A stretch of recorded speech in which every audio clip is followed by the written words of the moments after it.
everybody, this is Tony. And this is Paul, and we're coming at you from the Friends for Life podcast, where we discuss the ongoing lives and issues of people with developmental disabilities to spark positive change in the field. And we have a lot of fun doing it. All right, everybody, welcome back to the Friends for Life podcast. Thanks for tuning back in. Today we have Mr. Roy Cherry, CEO of the Epilepsy Center of Northwest Ohio. Roy, Woo-hoo. How are you doing today? I'm doing great. Thanks for having me today. Absolutely. We're excited to have you. And, you know, it's no surprise here, Friends for Life. We want to know how you got into this field because it's a small, tight-knit community of people. And it's always interesting to see how people, you know, work their way into the DD field, because it's not somewhere I thought I'd ever be, especially with what I'm doing. So how did that start for you? Well, I mean, that's a great question, and probably a similar answer is that I wasn't sure that I was going to be in this field as well, but really started from, you know, my background is accounting, so it's a little different than I think a lot of people have gotten into this field, and a lot of people have come up through the ranks being a DSP. Yep. But I was actually in an accounting field, worked for an accounting firm locally here, and I started in their healthcare group. So my clients were all of our friends that we know today: Ann Grady, Sunshine, Filling Home.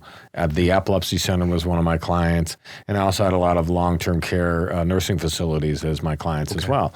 I really enjoyed that work, and particularly the DD side of things, that, you know, the clients that I had there. I felt like there were some projects that we did. We helped, at the time it was called Josina Lab of Manahan. We helped them fund their gymnasium through Medicaid. We helped Ann Grady fund their pool. Nice. I think even Lutheran Home of Mercy, their dining and some of their activity areas as well through Medicaid reimbursement. That was my expertise. And what was neat was going out to all of these clients, including Bittersweet Farms is another one that's great to go to. That's like one of my favorite ones. I mean, it's just so cool out there. The all farm. Veterans of the show. Yes. Every single one you've mentioned. Every single person. Shout out to all those organizations. And I really developed a lot of good friendships with a lot of the people, the directors, former directors that have since retired. But I felt like there was an indirect connection to helping people with developmental disabilities through my work as an accountant, just being able to fund these great projects, giving these individuals some awesome spaces, whether it's a pool, gymnasium, whatever. And so I spent doing that about 12 years, and then it was about time to move on. I've had, you know, being in the accounting field, you work, you know, your tail off, so to speak, you know, during busy season, working a lot of hours. And they were moving the healthcare group to Cleveland, and I had a son here in Toledo, and I'm like, well, I'm going to stay. And a position came open at the Epilepsy Center of Northwest Ohio to become the executive director. And I'm like, well, this is a great opportunity for me to actually have more of a direct impact on people's lives with developmental disabilities. So that's kind of how I got in here. And it was an easy transition because of the people I knew. Yeah. All of the players that I knew, whether it was, let's say, Michael Malone at Josina Lott, or you know, Roger now at Ann Grady, or any of those guys. Tom Musto when he was, you know, I know he since he's retired. The lucky son of a gun, right? But all those guys, and so it was a really easy transition for me, and I've loved it ever since. That's awesome, because until recently, like emailing, trying to get this podcast scheduled, I didn't know the Epilepsy Center dealt with developmental disabilities in the way that a lot of organizations do. I mean, obviously they deal with epilepsy in some capacity. So what's that? For people who don't know, which hopefully listeners to this podcast would, but like how are you involved with the DD field? Sure. Yeah, you know, that's a challenge for the Epilepsy Center, and it probably has for years, in the fact that, you know, people are not quite sure. If they're not familiar with this field, you know, most of the players know, like Tony, you know, and, you know, all of the people that I mentioned know what the Epilepsy Center does, but the average person out there, when they see the Epilepsy Center or they drive past our office over here on 1701 Holland, they see the Epilepsy Center, they might just immediately think that's just epilepsy, whether we are a testing center or a diagnosis center that's or whatever. What I thought. And it is the farthest thing from the truth. And I've had continuously some board members asking me, we need to change the name. You know, I I tried once and the board shot it down, and we've been around since 1977. So changing the name, it'd be kind of what Josina Lott did. It'd be quite the undertaking and really kind of educating. And not to make them... I spoke with Michael about it, and he said it was a very tedious process. Sure, yeah. And like they're still dealing with things, even with the new CEO now, it's just you have to find a way to disconnect from the past and move to the future. It's so difficult. Yeah, it really is. And so, so we continually educate people about what we do on the developmental disability side, which is pretty much all across the board services. So whether it's the residential care for individuals in the community that have developmental disabilities. So we have 80 direct support professionals in the community that are going out providing care for those individuals in the homes that they live in. We got the adult day program that we run. We have 2 locations, one in Toledo, which is on Alexis Road, and the other one here in Holland, on Holland Road. And we just purchased a 3rd location that's going to be in Monclova. So we're starting to have the construction on that site begin, basically renovating the inside of the building. Transportation, payee services is really big with us. We do money management for individuals, making sure that they have the money they need, the bills are being paid, the rents are being paid. So really straight all across the board. And that sometimes surprises people when we talk about the Epilepsy Center and what we do on the developmental disability side, which actually makes up probably 90 to 95% of our actual business. Man. And kudos to you guys and payee. And as soon as you said accounting, that made me think. I mean, this is a complete plug to you. Use it however you want. The Epilepsy Center has been the best payee choice that I've ever made in working with a payee. You guys have it down to a science, and it's very... it's uplifting to be able to call on somebody, and you guys take on people quick. You move. You're efficient. You just do a great job. Now, appreciate that. Yeah, hey, very much so. That's really. Lori Beaverson, who's our manager there, she has really taken that program and just launched it. We started with just our residential clients and just did their money management and payee for them, and then word started getting out, and we started taking more and more on, and then the county's like, hey, can you do this and do that, and then we're doing more and more, and then we probably we continue to grow every day. We get new clients coming into that group. Anytime anybody I serve, I guarantee you, if they need payee-ship, hey, call Lori. Let's get a meeting. So was that on the agenda though? Like to always grow in all aspects, or are you stronger in some parts and you just let the rest kind of fall into place? Yeah, they've always had the day program. They had started shortly before I got there. Payee just kind of started, and it just happened. And we found out that we had a good system, so we just started growing that as well. So, I think it's a lot of the stuff that we do. I'm very happy that we're diverse. Probably 4 or 5 years ago, we did have 2 small ICF facilities, so intermediate care facilities, which were like 8 beds and 6 beds in the community, but classified as an ICF, and we closed those, and that was probably one of the best decisions we made, to be honest. The individuals got into smaller groups, living in the house, with their roommates, and you kind of get away from all of the rules and regs on the ICFs and all the surveys that they have to do and everything else. And especially with some of the mandates coming down, through the pipe with the, vaccines, it's kind of nice that we're not underneath that, at least right now. Yeah. I think everybody in our field of work, I think we've been in emails and meetings together where it's just like, hey, it's touch and go. Yeah, exactly. How do you guys feel like moving forward? Past couple of years, we don't like to use the big C word anymore, so we leave it alone. It has really transitioned our field of work, not only just for the pay, for the responsibility involved, the way that brick and mortar type buildings are for offices and all of that. What's your guys' trajectory? Are you looking to be more remote support style care, or are you heading medical? What's the grand scheme? Yeah, I think we're just going to keep keep moving along on what we're doing. You know, we want to always expand our residential program.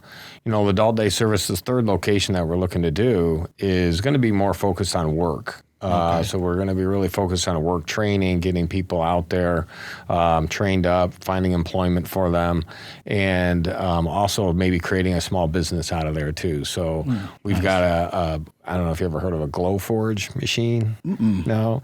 It looks like a big printer. But it's a laser cutter, and so you can get material, and you put a template in, and it creates all kinds of designs and things that you could sell at craft shows or Etsy and things like that. So we want to get our clients involved with doing that, creating that, selling that, maybe going to craft shows, doing things like that. Is it like one of those what do they call, like die cutter machines or whatever? Kind almost of. Like it takes the metal and they put in a thing. Yeah, kind of does that, but it literally it's. You know, it looks like a big printer. Yeah, that's cool. Yeah, so we're excited about that. That's going to be at our third location, and we just recently have 3 individuals at what we call our cleaning crew. Oh, good. So we used to have a company that would come in and clean our building, at, you know, our main office building, and all of that, and. We really weren't that happy with how they were doing things, and so we had some individuals in our day program that were able to do that. So we have one of our staff that take 3 of them around. They hit different spots of our office 3 times a week. They do an awesome job.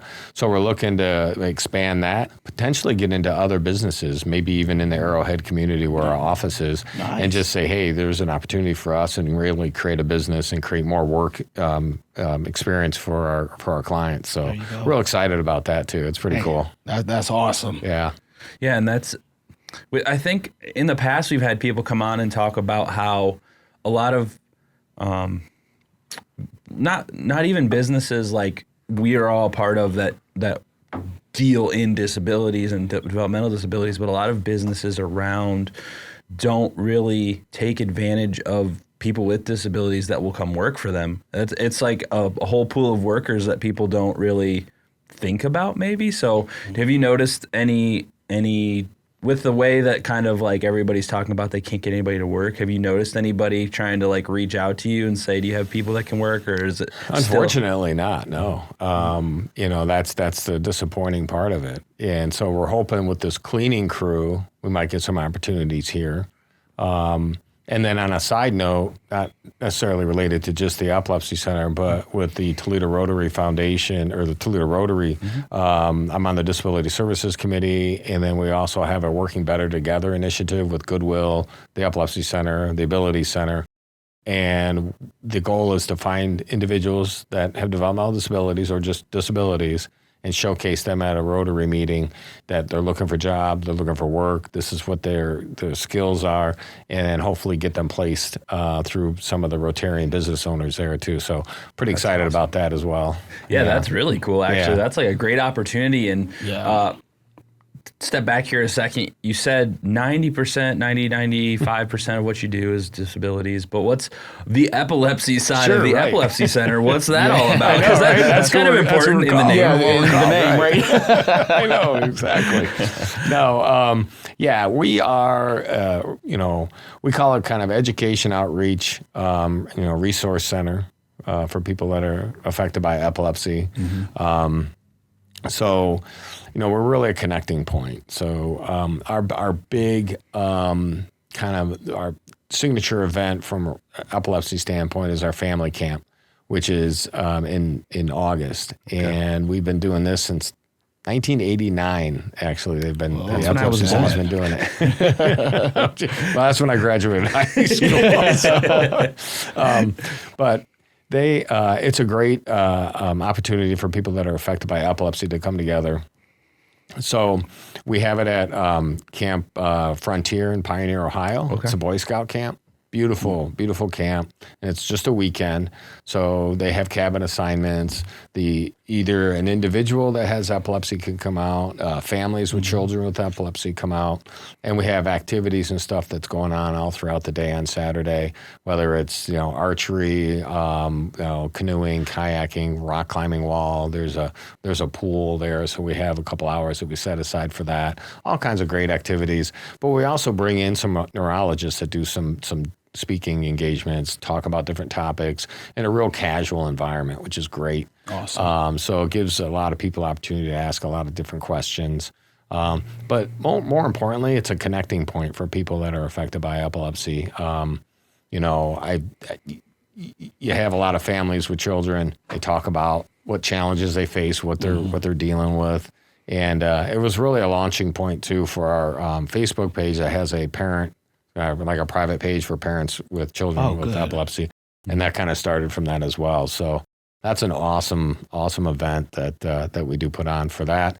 Outside of that, we do a medication assistance program. So if somebody's needs some help with getting their anti-seizure medications, because, when you have epilepsy and you're on medication to control those seizures, you don't want to come off them at all, because you could start to get into a lot of seizures. So we try to help people with that, up to $250.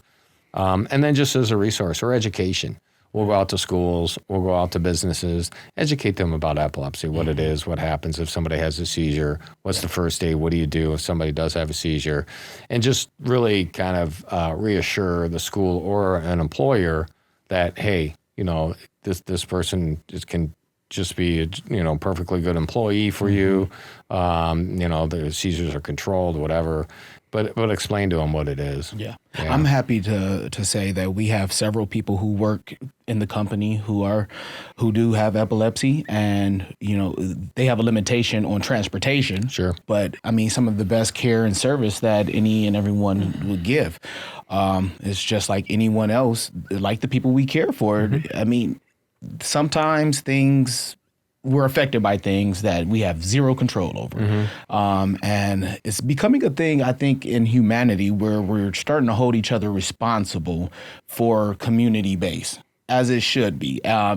Because interesting enough, I watched a video the other day of someone who broke down on a subway train and had a seizure. There's some lady right next to the person, and she's screaming her tail off. Highest pitch scream that I've ever heard. And it took for a guy to tell her, "Shut the up, shut your mouth. I can't even think right now." Right. And he went in and he said, there was a news report afterwards, but he said his grandmother had epilepsy and he noticed right away.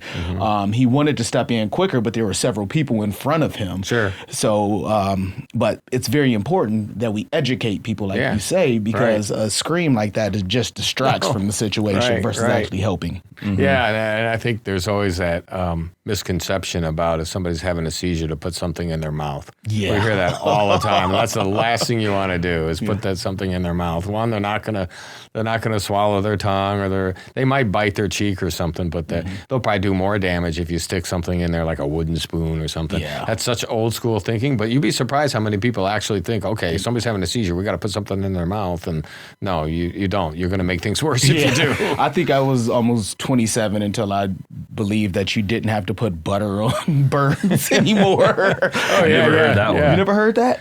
Oh, I see him. Yeah, I've heard that one. You heard it? Okay. Yeah. So we're OGs. you got to get a couple more years in, Paul. Sorry. Yeah. Well, since we're still, I do want to talk about epilepsy a little more. Yeah. Because there's several different types of seizures, correct? Right. Can you name off as many as you know? Boy, it's like a quiz. Yeah, right? Questionnaire. You have 10 seconds. Oh my gosh. Well, the tonic-clonic or grand mal, that's usually the ones that are very common, or at least what people associate with, is where it's the full convulsions, they go down to the ground, that kind of stuff. But there are other types of seizures.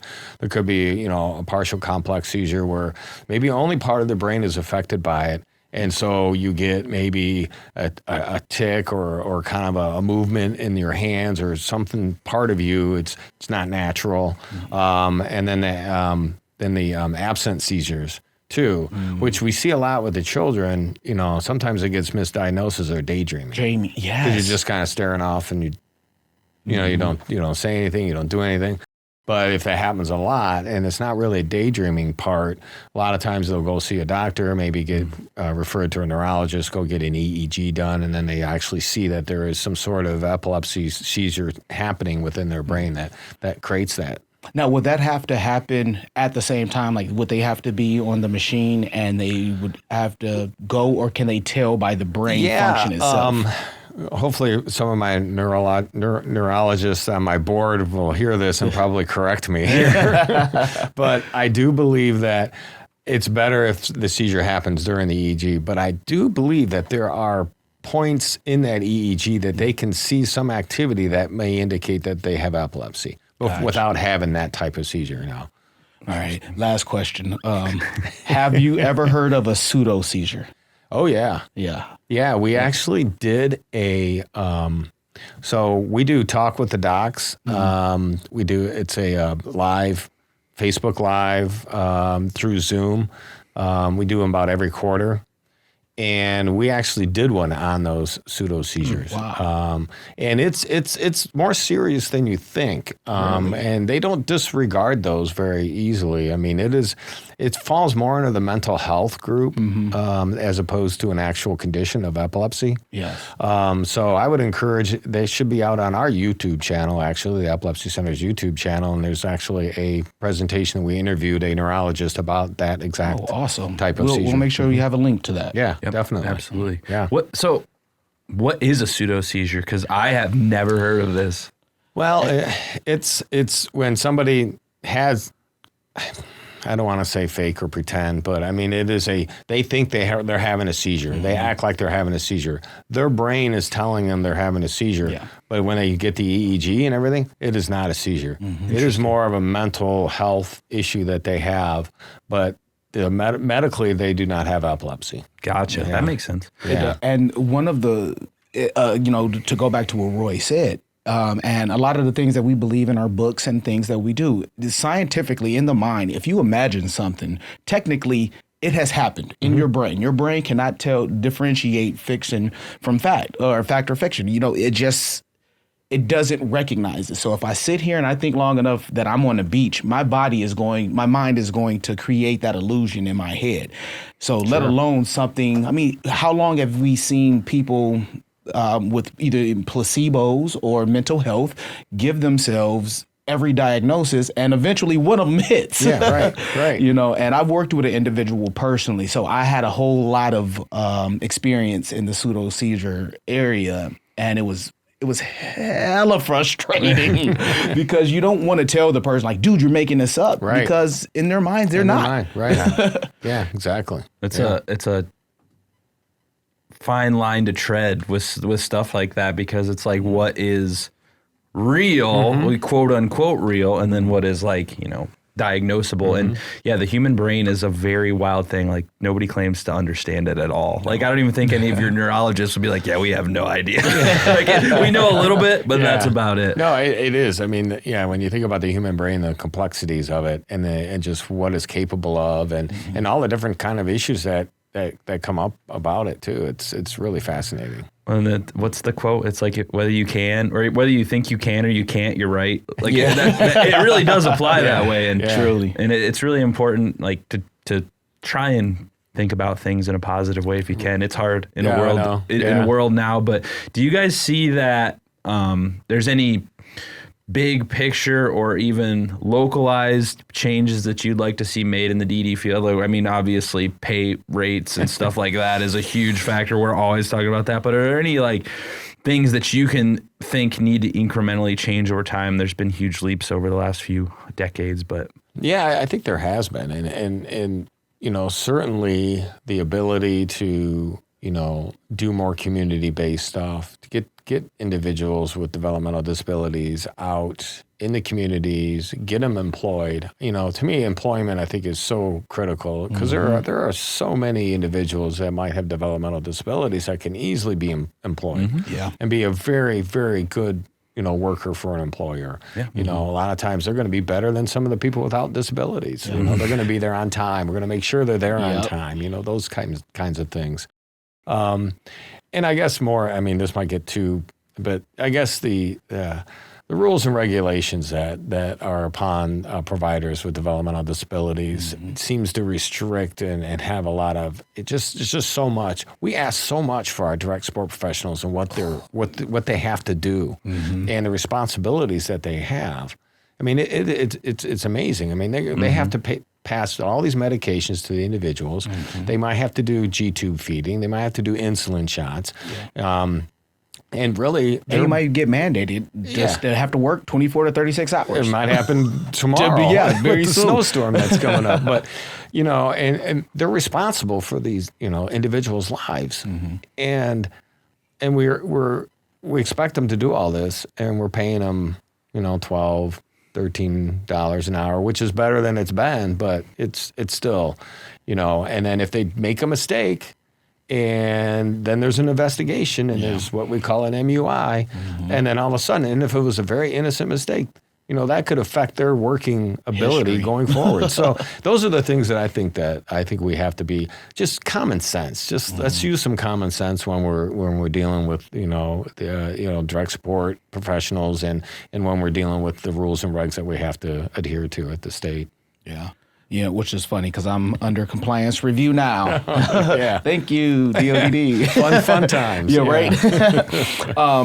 You know what? Going back to the employment for the DD field, and as you said, a lot of the individuals in the DD area are able to outwork the quote unquote person who is normal per se. I'm a huge believer in creating independence more than us providing one-on-one face care. Do you believe the employment factor helps with the independence? Well, I think it does, definitely. I mean, I think, you give an opportunity to somebody with developmental disabilities that can work, right? We're going to have to be there to start out, as a job coach and all of that. But, if you get an individual who really has a desire to work and enjoys what they're doing, they're not going to have that, one-on-one face time all the time with them. And they're also going to earn money, right? Just like anybody else wants to do. They're going to be able to maybe do more than they can when they're restricted to just their basic Social Security income and disability income. So it creates more independence, I think, that way. Maybe they can go out and live on their own in an apartment. Maybe they don't need 4 or 5 roommates because they can't afford it because all they have is their Social Security income. So, I do believe that. There we go. So keep employing people, especially people with developmental disabilities or developmental differences like we're trying to coin at some point. So this is a thing Tony and I like to talk about. First, it's important, I guess. Do you enjoy reading? Are you a reader? Are you a non-reader? That's an interesting question. Depends. I think I would say I'm more of a reader than a non-reader. Okay. I would definitely say that, yeah. I love reading. I read obsessively. So I'm one of those wake up and read for an hour kind of guys. That's my day. And do you have anything that has struck you over the years that's really important you feel like someone should read? Because I've been getting into more of philosophical books rather than just your day-to-day literature and your classics. And I've read most of the classics. I'm through all that. I'm I need something interesting. Well, I just got a book for Christmas.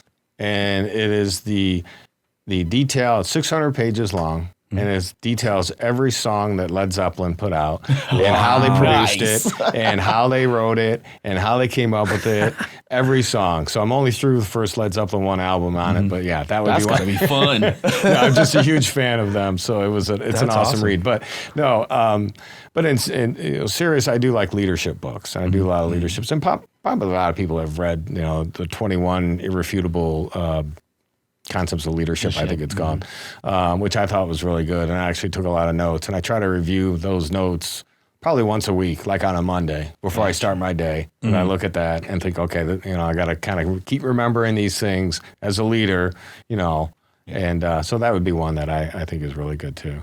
That's something I started doing recently also, is I used to just read the book. I would read it and then I put it on a shelf and I'm done with it. But recently I've been trying to read less books and take notes on them as I read them to actually get something out of them, because they don't just sink in anymore. You can grab onto concepts and ideologies, but they don't just sit in your brain oh, this quote. I always was so surprised by people who can just pull quotes out of nowhere. And then I was reading more books and they're well, yeah, we write them down and we continuously review them. It's not I just read it once and it's there forever. So that's kind of how I felt. It's I was reading these books. I'm all right, when I put it away, and then I kind of forget about Yeah. it. And this particular one, I like, all right, I'm going to write them all down, put them in a file, and just bring them up and read them every week.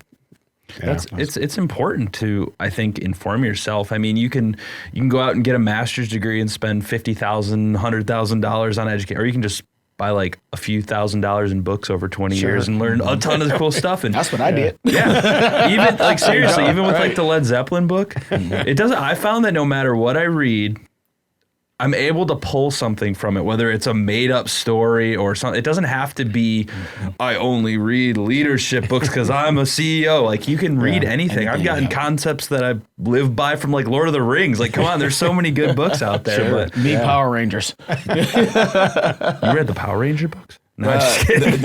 Well, and I also read a lot of comics growing up. Yeah. Like, in a lot of comics, especially Marvel joints, there were always some type of takeaway that you know. So I think, wow, that's crazy that you just correlated that, because I think that's where a lot of my optimism comes in. I'm not a very pessimistic person. I can do some pessimism just to get everybody's juices flowing to get the anger out. But now we have to be optimistic and figure out the solutions to these problems. Yeah, and anyway, I digress. But yeah, so I think this is a good point in the show, Tony, to play a little game we like to call Rapid Fire. Unaware. Yes, if you are not aware, Rapid Fire is a game show that we do in which I name 3 items in a would you rather scenario. Okay. The goal is for you to answer them as quickly as possible. And the second goal is for me to get through this part and continue to ask them without overthinking it myself. Because I've been doing that a lot lately. All right. All right, first one, Roy. Would you rather do the taxes for our 45th president, Donald J. Trump, or Britney Spears? Britney Spears. Yeah. That was very quick. Yes.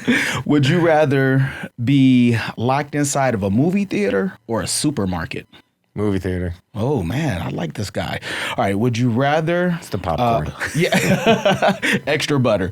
Would you rather be stuck on a broken Ferris wheel or on an elevator, a broken elevator? Oh. Yeah, that's a toughie. I guess Ferris wheel. I don't. Good answer. I don't know. I used to work for an elevator company in finance, believe it or not. You made a great choice. I just can't imagine being in that small little area for that long. But I don't like heights either. So I was going to say, depends on where I'm at on the Ferris wheel. Right. If I'm at the bottom, all right, that's cool. But not at the top. I can just climb off, right? Elevators freak me out. Every time I get in one now, I've heard so many stories. I'm just like, I don't want to be in here. But that may be the fastest rapid fire we've had. We'll have to go. There was no hesitation. We've had some that were not rapid at all. Like second guessing the choice and they're like asking more questions. Like just answer it. Just answer it. But all love. You did say before we got started here, you had a few events coming up and things of that nature. So before we kind of wrap up here, we'll just kind of let people know maybe if you have anything you want people to know about and where they can learn more about the Epilepsy Center. And Sure. Yeah, we got a lot going on. Just to start with the March 26th is Purple Day. So that's a worldwide recognition of epilepsy. Started by a girl in Nova Scotia, actually. Oh, wow. And she partnered up with an epilepsy center out of New York City and created this day called Purple Day.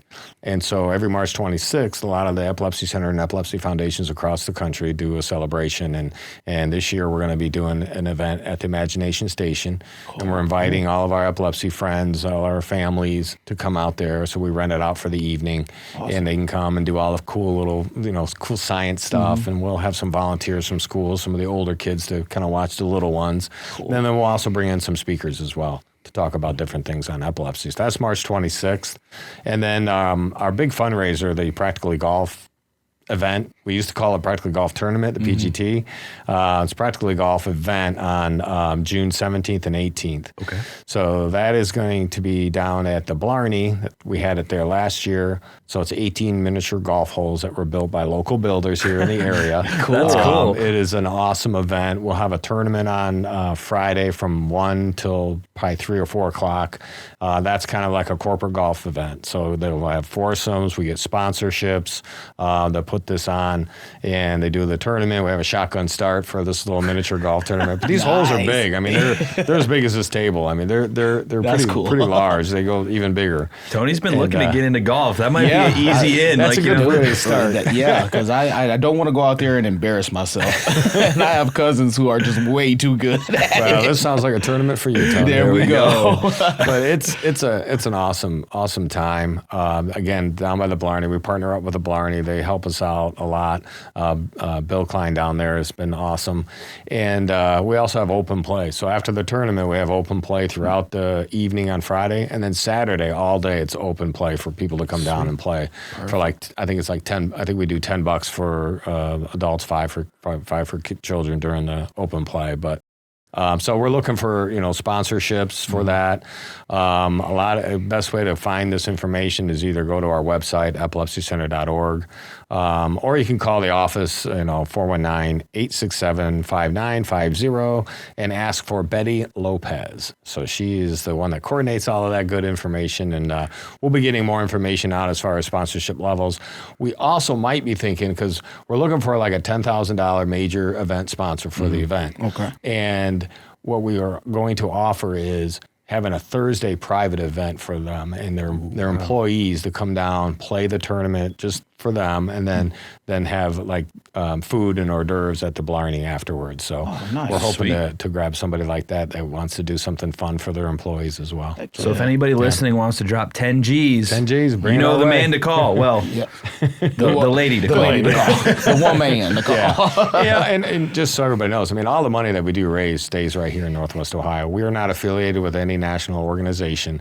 This is all money that we bring in to help all of our epilepsy-focused programs, like the family camp. So the family camp, Imagination Station, all that stuff is free for people to attend and do. And that's why we do the fundraising for. Yeah. You got to take a big bite somewhere so others can eat it elsewhere. Yep. Yeah. And that's what we're here for, helping, letting people know about all this stuff, raising awareness for the DD field in general, because nobody cares about it seems like. That's the vibe we always get. So we're trying to bring it to the masses. And Roy, I want to thank you so much for coming on our show. It was a great conversation. I learned a lot, which is my favorite part. So thank you very much, and I hope you have I hope you can brave this snowstorm we're about to get. As long as it starts snowing soon. Right.